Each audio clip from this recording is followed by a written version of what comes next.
To West Africa now, where for the first time since Nigerian President Goodluck Jonathan declared a state of emergency last month in three northeastern states, the military has allowed journalists to visit the front lines of its battle with militias known as Boko Haram.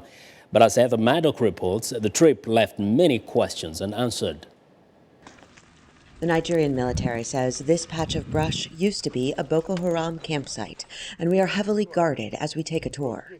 A lieutenant colonel shows us what he says used to be a makeshift hospital. So this was where they keep their injured.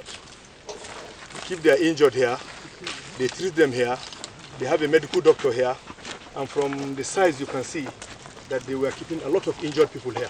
Residents of Maiduguri, which is the capital of Borno State and one of the 3 states where thousands of soldiers have been deployed, say they believe the campsite was a Boko Haram hideout, evidenced by the burnt-out vehicles found there. They say cars in the city are still being snatched by Boko Haram. Some officers say Boko Haram members fled when the military came in. Others say they were armed to the teeth and put up a fight. Brigadier General Chris Olukolade says in northern Nigeria's vast countryside, he can't be sure that there are not more camps out there. That is why there is combing. All the forests are being combed at the moment. And in the course of combing, anyone that is stumbled upon that looks like a camp will be destroyed instantly. But he says he is confident that the 4-year-old Boko Haram insurgency will soon be a thing of the past. He also denies accusations that civilians have been killed as soldiers have swept into villages and camps. Anyone that was killed in a camp cannot call himself a civilian. Most of the camps are populated definitely by terrorists, and they are the objects of this operation. The military also took journalists on a tour of some Boko Haram attack sites, like this burnt-out church. Assembled at a meeting with military leaders, locals from Kirinawa village say Boko Haram used to kill some people, scare others from their homes, and extort money from anyone they could. One man momentarily steps out of the crowd to tell us nowadays his village is safer, but since the crisis began nearly 4 weeks ago, many farms have been left untended. Yet we don't have food because anyway that we are getting the food is close. We don't have enough food. All phone and internet lines are still blocked, and it's hard to know what is going on beyond what we can see. Boko Haram began violent operations in 2009 and since has been blamed for thousands of deaths. In recent months, it has fought with heavy artillery and is believed to have captured territory.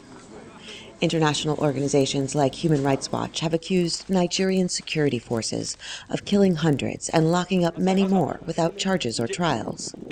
But we are on the road not long after we arrive and don't get to see jails, hospitals, or morgues. Heather Murdoch for VOA News, Borno State, Nigeria. Welcome back to Africa 54. Now, for many of us who live here in the Washington, D.C. area, this is probably not a surprise. More than 30% of cab drivers in the district are from Ethiopia, more than any other country. Many of them are also professionals in other fields, but drive taxis as part-time job. Africa 54 video journalist Paul Ndiho recently went behind the scenes to see what it takes to maneuver through traffic in the nation's capital as he profiles driver Assegid Ggossa, who gives us the inside scoop on the booming industry. It was very tough. I still remember those 3 years. I came here, I start life just from the scratch. What I mean is, it's not easy, when you come to the United States, you don't have everything for you, Assegid Ggossa, originally from Ethiopia. I drive taxi and then I have a full-time also at Voice of America. Well, you got to be honest and then active, and then you have to know all the area, and they have to have patience when you drive a taxi. It's been 8 years. This is my part-time job. I do it before I come to work. I do this and for maybe like 5 hours, sometimes 6 hours. There are bad and good experience. What I mean is, good experience, I meet different kind of people.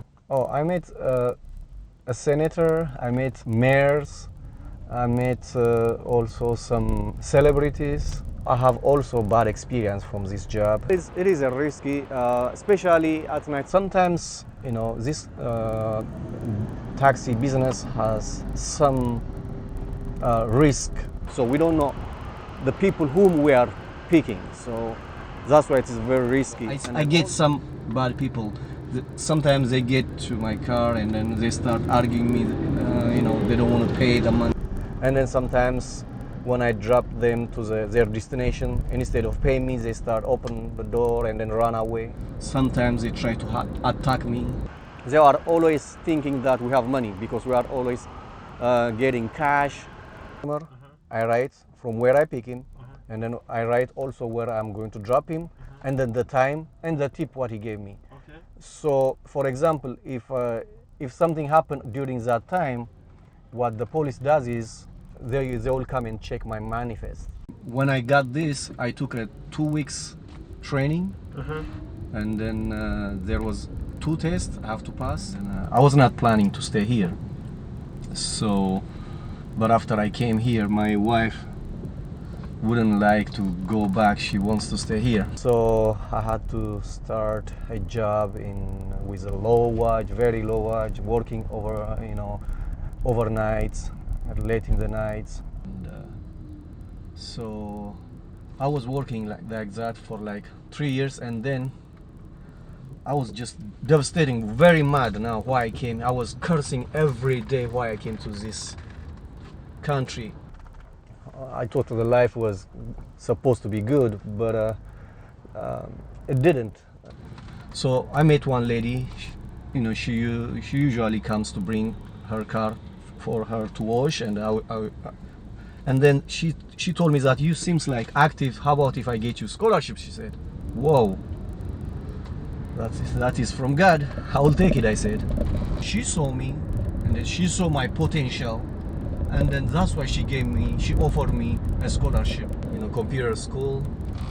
And I didn't know that she owns a school herself. Well, I took, some of the course, and after like a year or two, and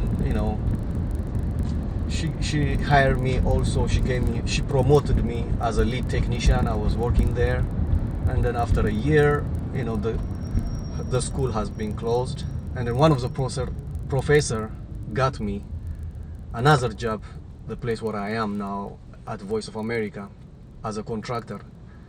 Guess what? It's only for 4 months. I was hired for 4 months, but I'm here. This is my 13 years.